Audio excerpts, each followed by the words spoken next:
Nations in Trespass, right? There's this beautiful moment. Gentle Giant were big in Italy as well. Jethro Tull was big in Italy. Right. And of course later King Crimson. And in fact, may I show you the charts? Let's show the book. Let me see. More. There's the charts in when Genesis went to Italy.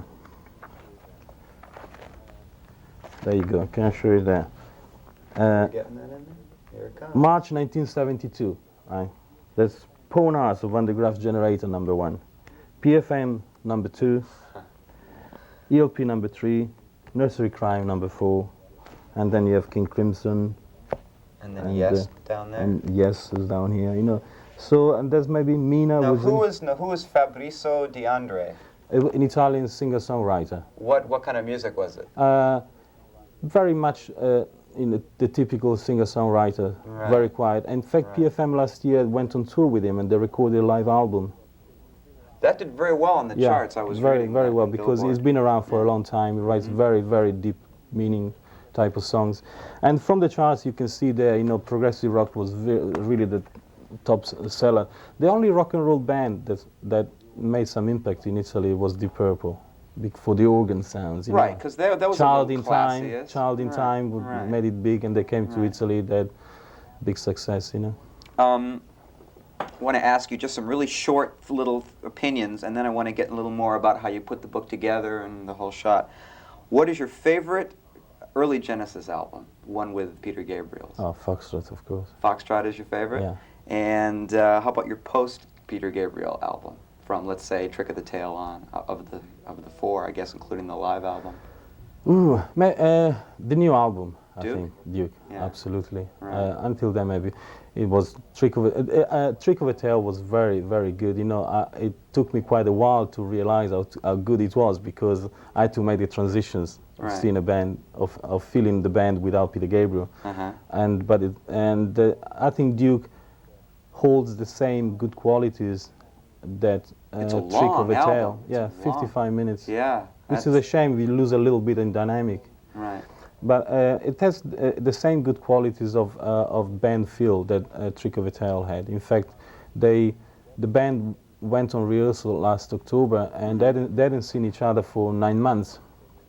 And so they went in really fresh and they were really looking forward to play with each other again, you know.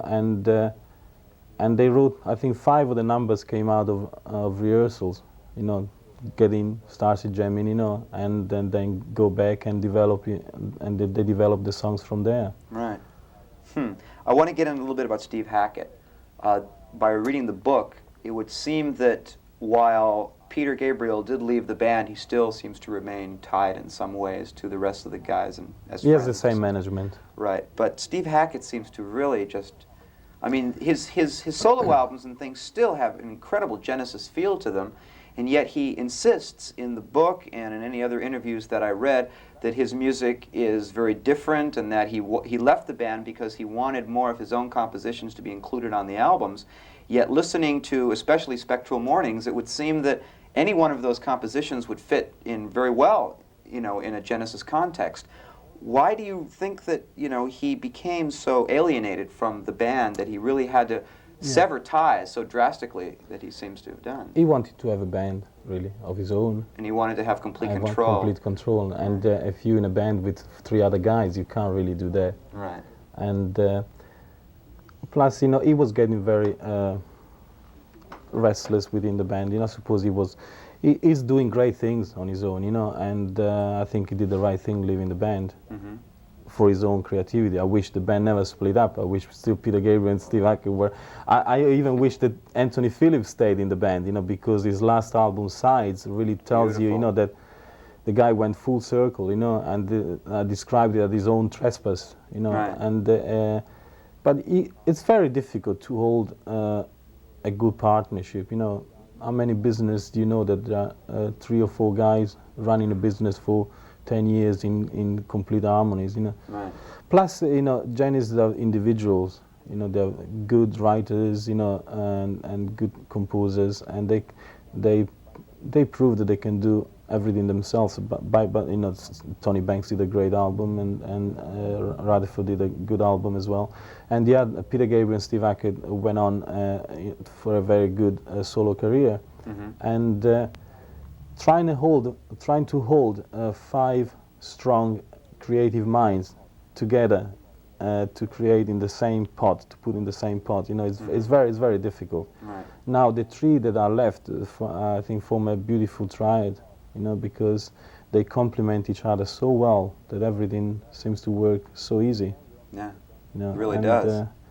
It's a shame that only 3 of them has remained, but they are producing some good music. Exceptional music. Exceptional good music, Yeah. and we need that nowadays. You know. Right. Okay, I want to get into the book a little bit more. I think the thing that catches my attention more than anything is the little DIY here at the bottom. For those who don't know, DIY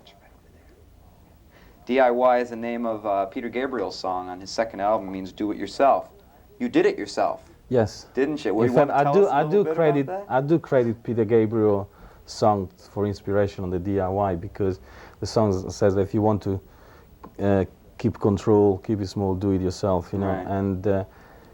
and what has happened, you know, I originally wrote the book in 1977. I had it published by an English publisher, and this is the book with these horrendous 2 feet on the covers, Right. which had nothing to do with it. Now, whose feet are those? I don't know. They're not a member. I thought it was Then like Phil's people- feet or Peter's feet or somebody's People feet. thought they were my feet, so I had a good way to put myself in on the cover. But it was a photograph that the English publisher had, you know, and I said, well, it's a nice idea, but I wanted to use the Seconds Out cover. Yeah, And this book came out, you know, and I was very disappointed because it didn't respect the design that I proposed to a light went. light just blew out. And, That's okay. It's that's so right. hot here anyway. And Yes. so I had a second chance. I was disappointed with the design and everything. The book did very well anyway. I got good reviews. The kids bought it in big numbers. They went on 5 reprints. But luckily I gave the book away only for England. In the summer of '78, I put a book together in Germany with a different cover, you know. And That looks like the Scape from Nursery Crime a little yes, it is by Paul Whitehead, in fact, it the is? guy who did. Right. And Who also did that's Foxtrot. yeah, that's all the genesis through the years here, you know. And here by contract, I had full control. I had to have final approval, and there are so many wrong things that happened, and I didn't get the total approval.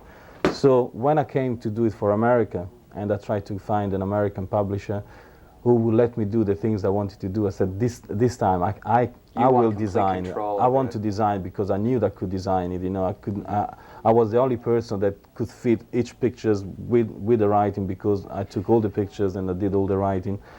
And but I found some downers around it, because